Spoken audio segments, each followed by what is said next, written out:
Janavallabha Girivaradhari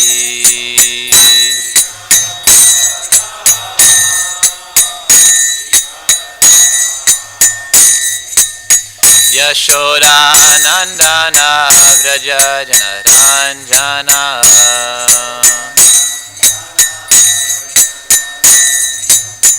Yamunatira Vanachari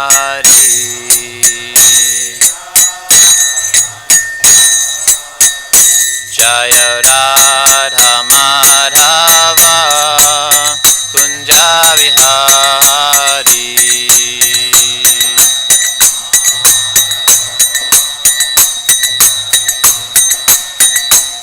Gopi Janavallabha Girivaradhari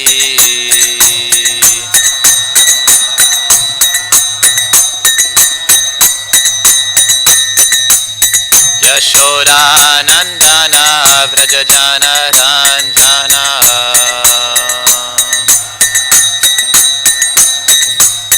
Yashodanandana Vraja Janaranjana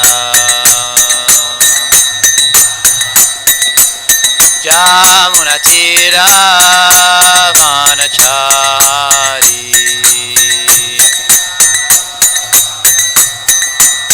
Jamunatira Vanachari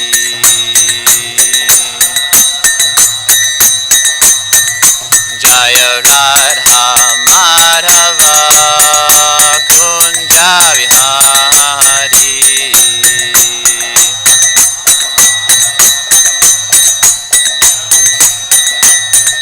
Jaya Radha Madhava Kunja Vihari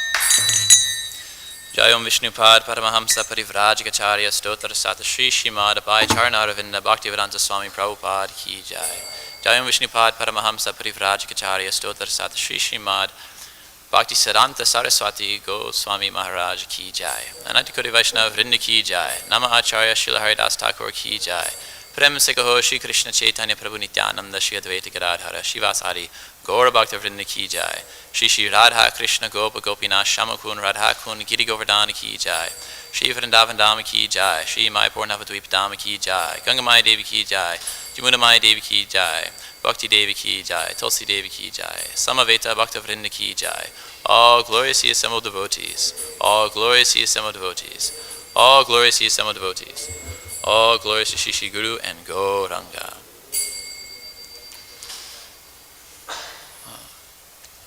Can I get a Srimad Bhagavatam?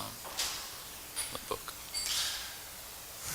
Om Namo Bhagavate Vasudevaya. Om Namo Bhagavate Vasudevaya. Om Namo Bhagavate Vasudevaya. We will be reading from Srimad Bhagavatam, Canto number 3, Chapter 32, entitled Entanglement in Fruitive Activities, text number 30. Well, I guess I'm usually the guy who puts the thing on the screen, so you guys can pull your phones out.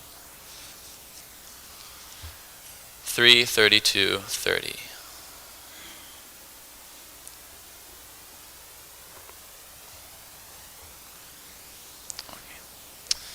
Etad vai śraddhayā bhaktyā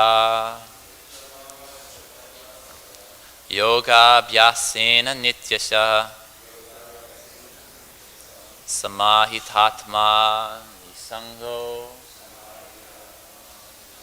viraktyā paripaśyati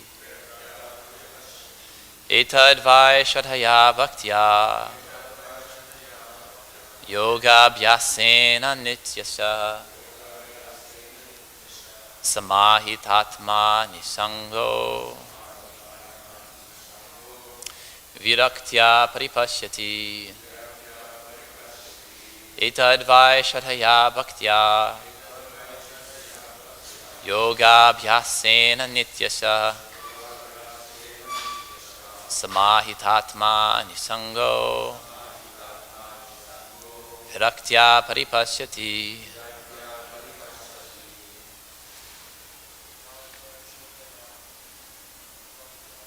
Etad vai śraddhayā bhaktyā.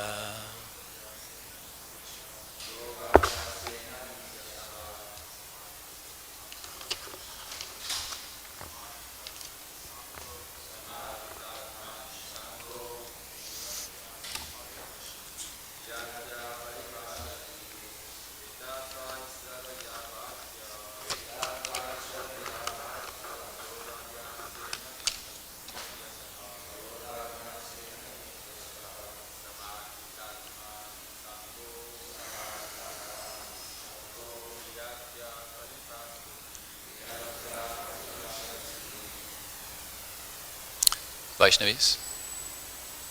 Yeah, sorry. Okay. Etat, this. Vai, certainly. Śraddhayā, with faith. Bhaktyā, by devotional service. Yoga-abhyāsena, by practice of yoga. Nityaśaḥ, always. Samāhita-ātmā, he whose mind is fixed. Niḥsaṅgaḥ, aloof from material association. Viraktyā, by detachment. Paripaśyati, understands. Translation purport by His Divine Grace, A.C. Bhaktivedanta Swami Srila Prabhupada. This perfect knowledge can be achieved by a person who is already engaged in devotional service with faith, steadiness, and full detachment, and who is always absorbed in thought of the Supreme. He is aloof from material association. Purport. The atheistic, mystic practitioner of yoga cannot understand this perfect knowledge. Only persons who engage in the practical activities of devotional service in full Kṛṣṇa consciousness can become absorbed in full samādhi. It is possible for them to see and understand the actual fact of the entire cosmic manifestation and its cause. It is clearly stated here that this is not possible to understand for one who has not developed devotional service in full faith. The words samāhitātmā and samādhi are synonymous. Om jnana timirandasya jnanjana shalakaya chakshu unmilitam yena tasmai Shri Gurave namaha. Namo Vishnu Padaya Kṛṣṇa Parishnaye Bhutale Śrīmate Vaisheshikadasa Hari Kariti Namane Nama Praharsha Shīlaya Prabhupada Nisarane Anidita Tade Tasmai Shastra Bhajana Chodane Nama Om Vishnu Padaya Kṛṣṇa Parishnaye Bhutale Śrīmate Bhaktivedanta Swami Niti Namane Namaste Saraswate Deve Gauravani Paricharine Nirvisesha Shunyavadi Pastyata Deshatarine Vancha Kalpatarubhyascha Kripa Sindhubhyevacha Patitanam Pavanebhyo Vaishnavebhyo Namo Namaha Jai Shri Kṛṣṇa Chaitanya Prabhu Nityananda Shri Advaita Gadadhara Shivas Adi Gaur Bhaktivinoda Hare Krishna Krishna Krishna Hare Hare Hare Rama, Rama Rama, Hare Hare. These two things, samādhi and perfect knowledge of not just the material creation, but of course of the absolute truth, are said here in this purport and translation to be only available to those who are engaged in practical devotional service. I haven't often seen Srila Prabhupada write practical, but I really, in this connection, but then I looked it up and actually he mentions this a lot, practical devotional service. It kind of goes hand in hand with this idea of devotional service. We see all throughout Prabhupada's books, whenever he translates the word bhakti, whereas other people might translate it simply as devotion, he translates bhakti as devotional service. So it's an activity And this definition is very nice because it helps distinguish us from any path of sentimentalism. You know, it's not just something on the mental platform, but it's something you do with your hands. I remember one day we went out on book distribution with Srivarnabindu Prabhu, and I was with Brigapati Prabhu, and it was just a normal day on book distribution, and then this old man with his dog comes up.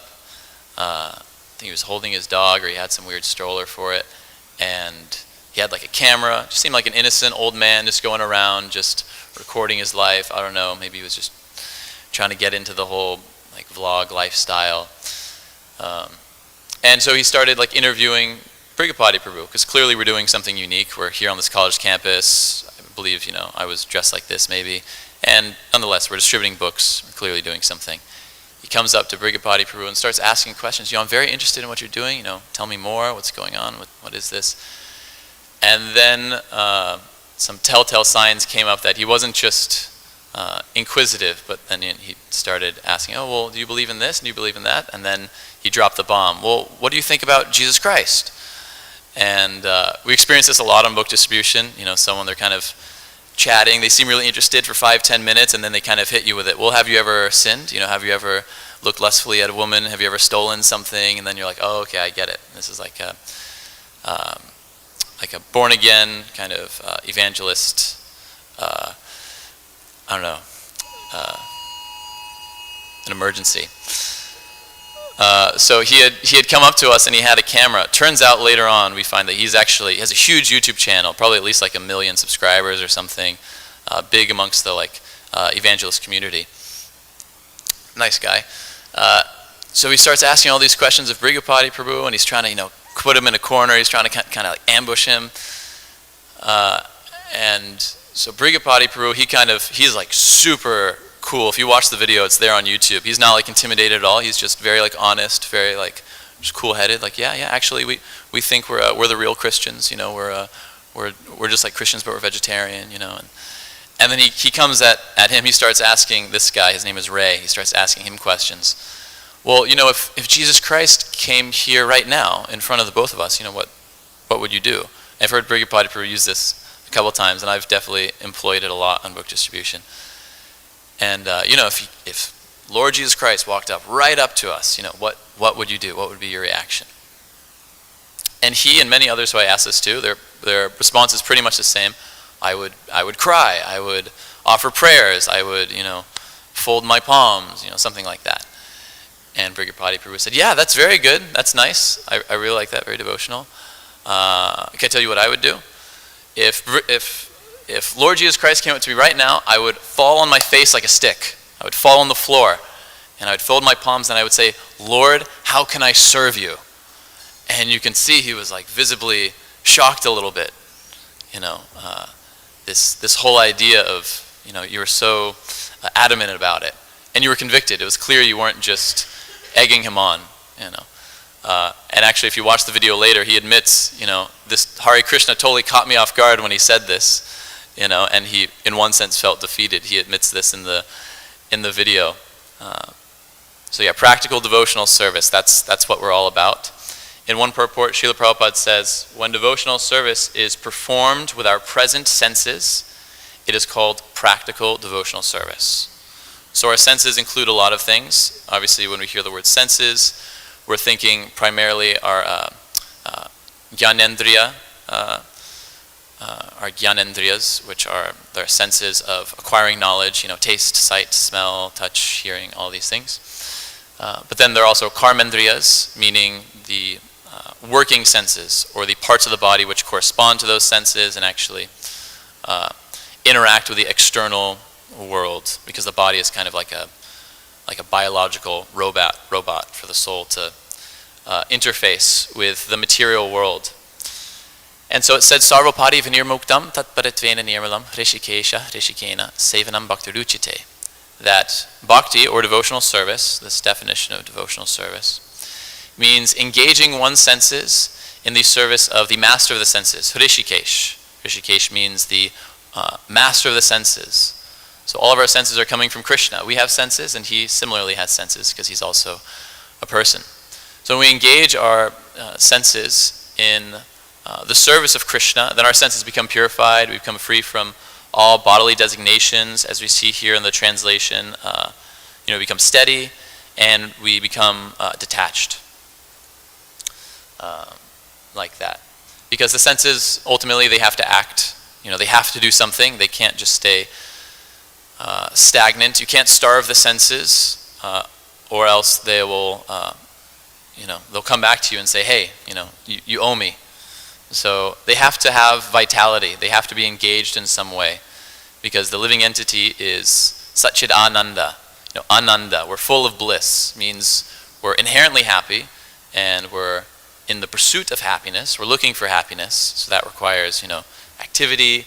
We have material desires. So therefore, Kṛṣṇa consciousness is about not eradicating desires, but transmuting desires into a higher quality. And so the Vedic literature is very unique in this sense, because it's providing us the extremely valuable information that the absolute truth, or God, is not just a concept, is not just an impersonal energy, but is actually a person. He's the supreme personality of Godhead, and therefore he also has senses. We sing the deity, the greeting of the deities, Angani-yasya sakalendriya vritti-manti. It's describing he has all sorts of senses, and but it's on the absolute platform. He has spiritual senses. And so he's a person. So also here, Srila Prabhupada says, the atheistic mystic practitioner of yoga cannot understand this perfect knowledge. Kṛṣṇa says in the Bhagavad Gita, Yoginam epi sarvesham matkatenantaratmana shatavan bhajate yomam samāhitātmā mataha. That of all the yogis, the one who fully abides in me, is always meditating on me, performs devotional service, he's the best. And because when you perform devotional service, Tesham sattata yuktanam bhajata pritipurvakam tatami buddhi yogam tam yenamam upayanti te. Kṛṣṇa, from within the heart, because he's seated within the heart as the Paramatma, enlightens us from within. He actually reveals the knowledge. It's already sitting there. He says in the next verse that he destroys the darkness of ignorance. So this analogy of, with the torch lamp of knowledge, this analogy of the lamp, knowledge, and the darkness of ignorance, it implies that actually knowledge is already inherent within us, but that by performing devotional service, it cleanses the dirt from the heart. Cheto darpanamarjanam. It cleanses the mirror of the heart. And it's only possible in this way, again, because God is a person. If God were just a machine, then any mechanical process could be performed to achieve the desired result. But if we want perfect knowledge, it has to come from the perfect source, which is Kṛṣṇa. And because he's a person, you have to interact in a personal way. Many people say, oh, well, God doesn't exist, or I don't believe in God. If God is real, then, show me God. Where is God? God, show your face to me.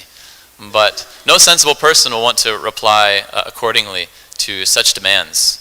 Kṛṣṇa is not our dog. We cannot force him to appear when we want to. So we have to please him. He reserves the right not to reveal himself. And so this practice of devotional service, it provides perfect knowledge. It also provides samādhi. So samādhi is what happens when we're fully engaging all of our senses in devotional service, 100%. It means our mind is not diverted to anything else. Our mind is fixed. We see Srila Prabhupada brings up samādhi because the word samāhita-ātmā, translated as he whose mind is fixed, essentially it's the same meaning as samādhi. It means he is resolute in his purpose, as it says elsewhere in the Bhagavad Gita. His intelligence is not splayed. He knows what he's here to do. Nothing else can distract him. So this is samādhi. And samādhi should be understood not just as an activity of the mind. Again, samādhi means engaging all of your senses. It means doing something practical with your hands. Also meditation in general. People have this misconception that meditation means making the mind null or void, completely just making the mind absent, thinking of nothing, which is completely like antithetical to the process of thinking. Thinking means you have some object, there's something which is being meditated upon. But at the same time, so you can't just starve the mind. It needs some active engagement, something positive. So samadhi or any kind of meditation requires having an object of meditation. And so Kṛṣṇa says in the Bhagavad Gita, "Manmana bhavamad bhakto majjiti mam namaskuru mama vartamanu vartante manushya partha sarvashaha." That just always engage yourself in thinking of me, remembering me, paying obeisances to me, serving me. In this way, you'll come to me. Because our meditation, where our consciousness goes, our life is going, our energy is going. And so this practical devotional service is really what the Kṛṣṇa consciousness movement is all about. It's called a movement for a reason. So therefore, Srila Bhaktisiddhanta Saraswati Thakur, as well as our Srila Prabhupada, have emphasized the lifestyle of a Goshtyanandi over the lifestyle of a Bhajananandi. We've been discussing this a little bit in our classes. So a Bhajananandi is one who typically stays in a solitary place and performs their bhajan or their devotional service. Obvious example is sitting and chanting the holy names, maybe in a holy place. And a Goshtyanandi is one who goes out and performs devotional service in public, tries to engage others in devotional service, tries to teach people about the glories of Kṛṣṇa. And so this is particularly emphasized in our line, in our tradition, especially since Srila Bhaktisiddhanta Saraswati Thakur. But of course, we shouldn't undermine Bhajananandis. After all, our predecessor acharyas, many of them are Bhajananandis. Srila Bhaktivinoda Thakur, Gaura Das Babaji, Jagannath Das Babaji. And so their spiritual strength actually allows us to preach. Prabhu made a really nice analogy the other day with the ceiling fan, that if there's a ceiling fan moving, it's really the blades that are providing all of the, seems like the blades are doing all the work, the air is coming from the blades. And the center of the ceiling fan, no air is being pushed from it. But actually the center of the ceiling fan is very important. It's giving the rotation and the power to the blades. So our ability to preach actually is simply coming from their mercy, but also in our own practice, if we just become maybe a little too, lean too much into only preaching, we may neglect our internal bhajan, our sadhana, our level of purity in devotional service. We see many devotees, they may become big preachers, and they're spending all their time preaching, but then after a while they may completely go away, or even worse, they just fall down from Kṛṣṇa consciousness altogether. And it's not a secret. This happens all the time. So even if we're engaged fully in preaching, still we need to have some nice balance and not overlook our sadhana. And so therefore it's said the best Goshtyanandi is a Bhajananandi who also preaches. So they're very absorbed in their internal bhajan, and it's overflowing so much that all they can do is go out and spread it and share what they've learned and developed. Because that strong sadhana, that purity that one develops, really is the root cause. It's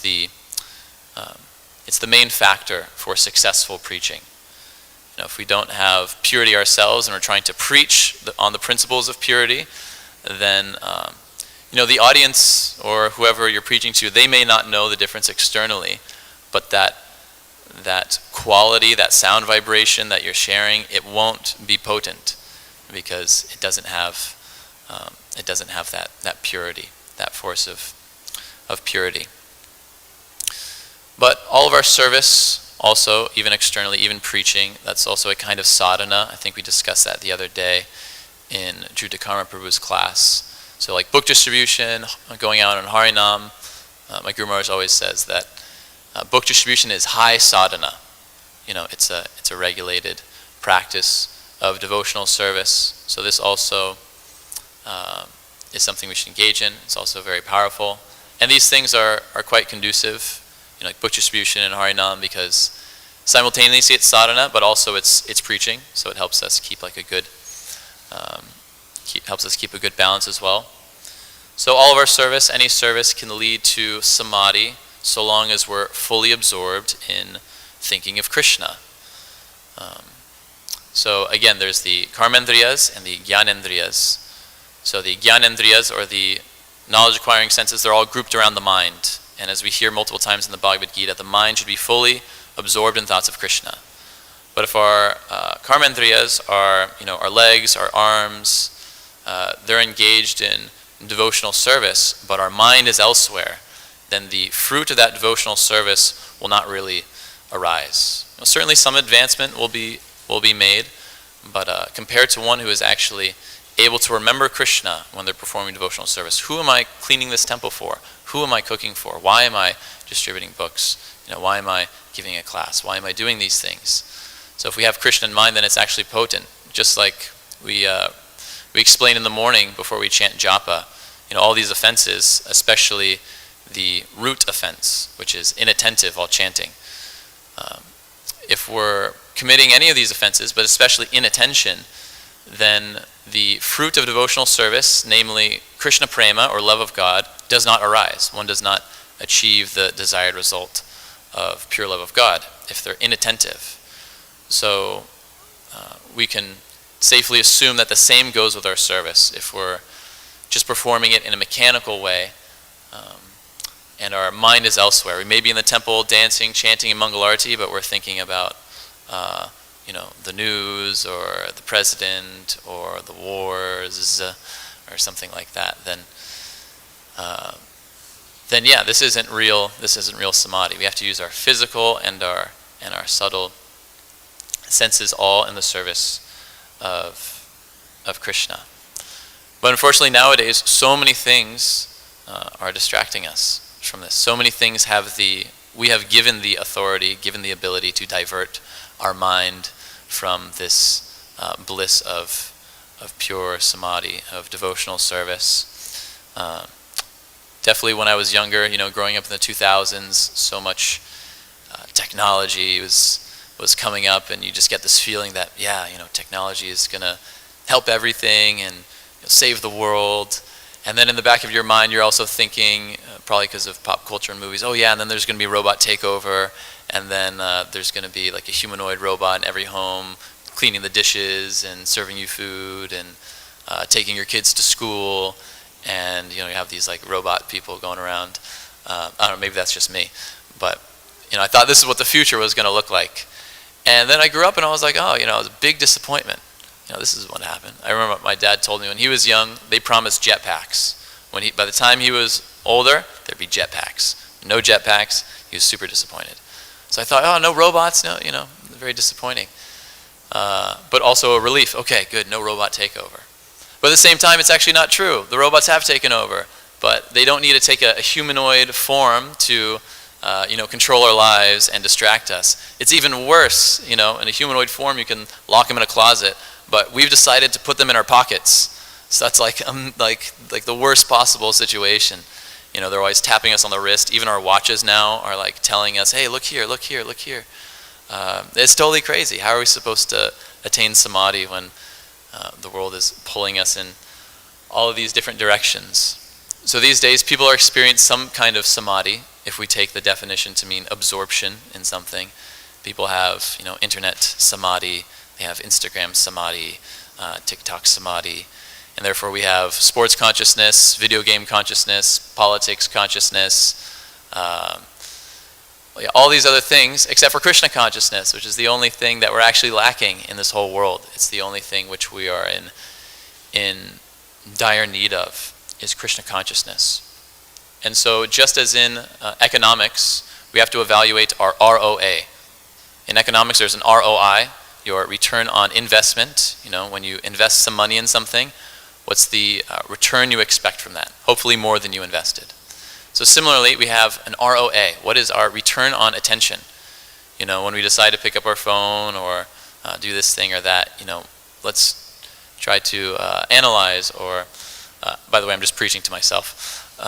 Let's try to analyze, how this is actually going to benefit us. What's the actual return on our attention? Because as I mentioned, where attention goes, your energy flows. It's practically the one thing we have like real control or dominion over is our attention. It's like our superpower. I mean, that's why, if anyone has noticed or looked around, practically everyone is trying to get your attention. It's literally a billion-dollar industry. All the billboards around, all the things on your phone, everything is just trying to get your attention. The news, it's not the news, it's just like it's like a TV show, and it's just drama and all this, just trying to get views and all of these things for money and for attention. So other people know how valuable your attention is, so we should also try to recognize that it's our greatest superpower, and where we invest it, this will create our whole consciousness. It'll even determine where we go in our next life. Yam yam vapi smaran bhavam tyajitante kalevaram tam tami vaiti kuntaya sadatad bhava bhavita. According to that state of mind at the time of death, or the composite of thoughts, that will carry us into another body, just like a fragrance, or the air, the wind carries a fragrance. Similarly, the subtle body carries the soul into another gross body. But it's easier said than done. Brigapati Prabhu gave a nice comment in Jutakarma Prabhu's class the other day that, oftentimes the intelligence knows, like, yeah, I'm wasting my time, this is wrong. But the senses are controlling the intelligence. We all know the famous painting in the Bhagavad Gita with the chariots and the senses like that. And it's being fueled by the false ego, the idea that I'm the enjoyer, I'm the controller, I'm the proprietor, and therefore it's incentivizing us to just listen to the senses. And even just one of our senses, indriyanam hi charatam yan mano nu vidiyate tadasya harati prajñam vairnavam ivambasi, even one of the roaming senses in which the mind gets attached to something can carry away a man's intelligence, just like a boat on the water gets carried away by a strong gust of wind. And so we have to be very careful. We have to always have some place better to be. We have to have some excuse of Kṛṣṇa consciousness, or else Maya already has a plan for us. She has a whole agenda, a whole schedule for us. So if we don't have a schedule in Kṛṣṇa consciousness, what's lined up next, then automatically we're going to be engaged in Maya's service. Someone asks you, hey, do you want to go to the movies? Oh, sorry, I got to finish reading. Well, what about we just come to my house and hang out for a little bit? Oh, I can't stay up too late. I got to go to Mangal Arati, or got my rounds to finish. There's the famous pastime of Haridas Thakur and the I don't know what the congenial term is, the prostitute. We all know that pastime. So how do we fix this? How do we get out of this? If even the intelligence, we know something is wrong, but we just can't control our senses. Well, the key, or the secret, is the instructions of the spiritual master. The instructions of the spiritual master, being spiritual in themselves, having the same quality as the soul of the Lord, can circumvent the false ego and completely directly connect with the soul if we place it before the intelligence. Feed the instructions of the spiritual master into our intelligence, bury it deep in our heart, don't let it budge, don't let it go anywhere. And in this way it'll purify the false ego from thinking I'm the enjoyer, the proprietor, and the help me out, best friend. Yeah, definitely. But instead helps us understand our real ego, which is Jivera Surpahoy Kṛṣṇa nityaśaḥ. So we chant in the morning, Guru Mukha Padma Vakyā, Guru Mukha Padma Vakyā, Chitete Koriya Agya. Sorry, I also have to sing it or else I can't remember it. So our only desire is that our consciousness becomes purified by the words of the spiritual master. And what are those words? They're his instructions. It's not just anything, but taking his instructions to heart, and this will purify our consciousness. And so therefore, if we want samādhi, if we want perfect knowledge, we need to be very chaste, loyal to the spiritual master, perform devotional service. Yasya deve para bhaktyā yatha deve tatagaro if we have faith in Kṛṣṇa and the spiritual master, all the imports of the Vedic knowledge are revealed to us. If we perform devotional service, all that knowledge is revealed to us as well. And if we engage all of our senses practically, meaning doing something with your hands, pushing on the Sankirtan movement. Practical means pushing on the Sankirtan movement. Then we'll get the mercy, and we can continue strongly in our devotional service. Thank you for your kind attention, and sorry for going a little over the recommended time. So there's a little bit of time for questions, or comments, or reflections, or chastisements. Hare Krishna. Okay, does anyone have a question? We'll take a question first, and then Bhagavad Prabhu can leave a comment. Okay, Jai, Bhagavad Prabhu. Yeah, thank you for a wonderful class. I really liked it. Very clear and a lot of good points.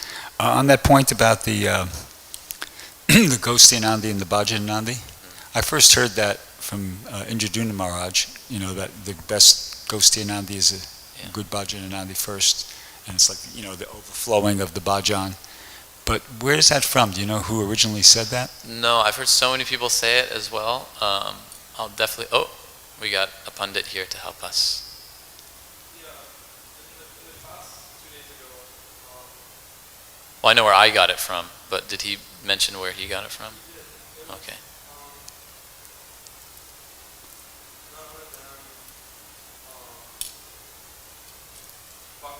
That's what okay. I'm talking about. That's what I thought, but I wasn't sure. Okay, so I wanted to just give a little context that in relation to us. So, I joined in '73, and the program Prabhupada kind of gave us was, you go to the morning program, and you come back, and you go to the evening program, and as many devotees as possible should go out and preach. In other words, it's not like you got to wait till you're at some exalted state as a result of your bhajan, and then you go preach. Yeah. Preaching was there right away, right from the get-go, But, the provision for the quote-unquote bhajan was there too, the morning program, the evening program, like that.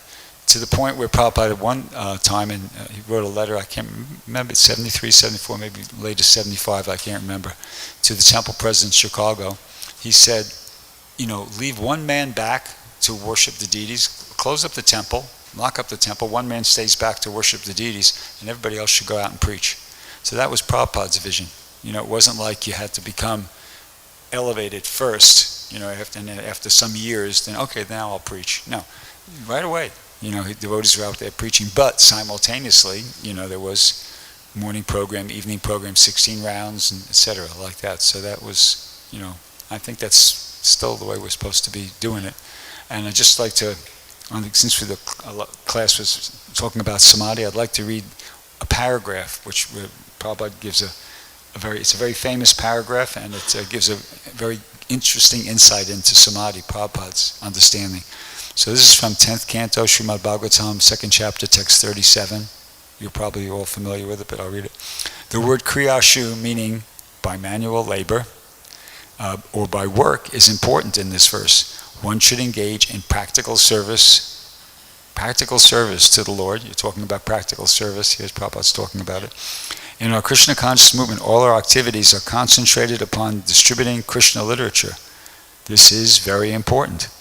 One may approach any person and induce him to read Kṛṣṇa literature so that in the future he may also become a devotee. Such activities are recommended in this verse. Kriyashu yach-twach chadananda vindayo. Such activities will always remind the devotees of the Lord's lotus feet. By fully concentrating on distributing books for Kṛṣṇa, one is fully absorbed in Kṛṣṇa. This is samadhi. Amazing. Yeah, that's a nice clarification. I hope that wasn't unclear, that, these things should be going on two parallel tracks. They should be happening simultaneously. If we think, let me just go into my internal bhajan, and then once I'm perfect, then I'll come out. Prabhupada warned against it so many times. Don't imitate Haridas Thakur. It's always the example he gave, is Haridas Thakur. Don't imitate Haridas Thakur. Because if we try to do that, then we'll never come out of that, because we won't develop the taste. Because our mind is so fragmented, especially being born in Kali Yuga. We don't really have that disposition.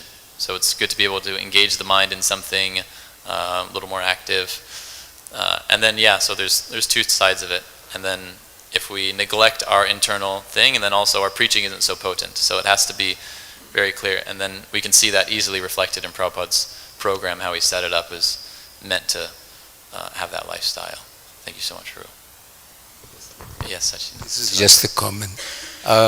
You were speaking about higher sadhana, and obviously, sometimes devotees will think also, the sadhana or the Mongol arti, the whole program, and yes, or book distribution, preaching. But I just want to mention that what the spiritual master ultimately decides for the individuals, actually that becomes his sadhana. Because all the book distribution and preaching can be like, everything goes around preaching, but there are particular services that may appear that they are not necessarily in the field there, that many people think, oh, I have to go out and do this and that. No, it can be managing. High sadhana. High sadhana. But yeah, the point High still sadhana. stands. So then at one point, there's one example of this, that one devotee who was a personal servant of Srila Prabhupada, Sutta Kirti, he tells a nice story that one time he was feeling, like kind of guilty. Everybody's going in Mongol Arti. I don't go to Mongol Arti. So he thought he wants to do that. So he did that. And at that time Prabhupada was looking for him.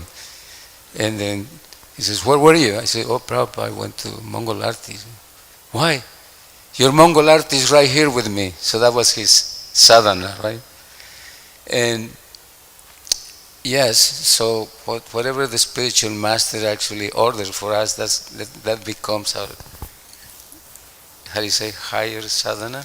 Yeah. Yeah. Yeah, and that's why I was trying to describe how the order of the spiritual master is really the only thing that can lead to that samādhi. Yeah, and it to wouldn't, that full absorption. it wouldn't contradict anything you say. Everything is perfect. Yeah. But it's just individual cases. Yeah, it definitely has to be sanctioned by the spiritual master. So we may get like particular services, but then simultaneously, I don't think there'd be a guru in ISKCON that would say, don't go out and do book distribution or this or that. Definitely, people have their own nature. Some people are more inclined to a particular service, but as far as I understand, Prabhupada wanted everyone to go out at least a little bit, at least once a month or something, go out and have a day of book distribution. Like when Mahotsapu was here, we had this idea, have some sort of table or something where devotees, they can take a small book before they leave class, and then when they go out to the grocery market or wherever, they can give someone a book, get $1 or whatever. And I'm still thinking about that, how to do it. In my Guru Maharaj's book, he has this idea of he has a few ideas related to this, so hopefully we can implement something here in the temple to encourage more just daily book distribution, or and even Harinam, Hare Kṛṣṇa, every Friday at 5:30. Wow, I'm really going to take advantage of this. Every Friday at 5:30, we leave in a van from the front of this temple, and we go to the beach, and then we perform the Yuga Dharma, which is chanting the names of God to other people. So please, we want to tell other people about Kṛṣṇa. Please come, it's really fun. We have lots of space. We have a 15-seater van. We have some nice devotees coming, and those who do come, thank you. But please, everyone, try to come as much as possible. And then Saturday, if you can't do that, if that's like, we go out, and then if I want to leave early, I have to wait for everyone else, and I'm on their program. If you want to be on your own program, we've already thought about that. Saturday, just a couple blocks away, near like the ice cream shop, we sit down, and we chant Hare Kṛṣṇa. And so you can just come. You can come after we've arrived there. It's like a 7-minute walk at most. You can stay for half an hour, 2 hours, and then you can go back on your own accord. You just come, say hi, distribute one book, chant Hare Kṛṣṇa once and go, but just come, dip your toe in, just hit the pavement, and it'll be very successful. So thank you. Are there any other comments or questions? Otherwise we can, Tapas Prabhu. I hope this one's a chastisement. Hare Kṛṣṇa. There you go. I heard one quote by Prabhupada that says, work now, then samādhi later. Is that like a common? It's really amazing because, devotees junior devotees see advanced, Prabhupada, disciples and senior devotees, they're dedicated their whole life to just service to Prabhupada. Like Bhikkhupati Prabhu, he's been distributing books for like year after year after year. It's like really like inspiring, you know. He's working harder than every one of us. Yeah, it's like really ecstatic. So I just thought it was like work now, samadhi later. We're young. We've got so much energy. We can employ it. We shouldn't try to imitate. You know, these devotees are fully in samadhi already, and we're just trying to get to that level. You know. Yeah, definitely. Really ecstatic. And so best we serve the devotees who are advanced, who are at that stage, and we just take shelter of them, and you give our youth to them, you know.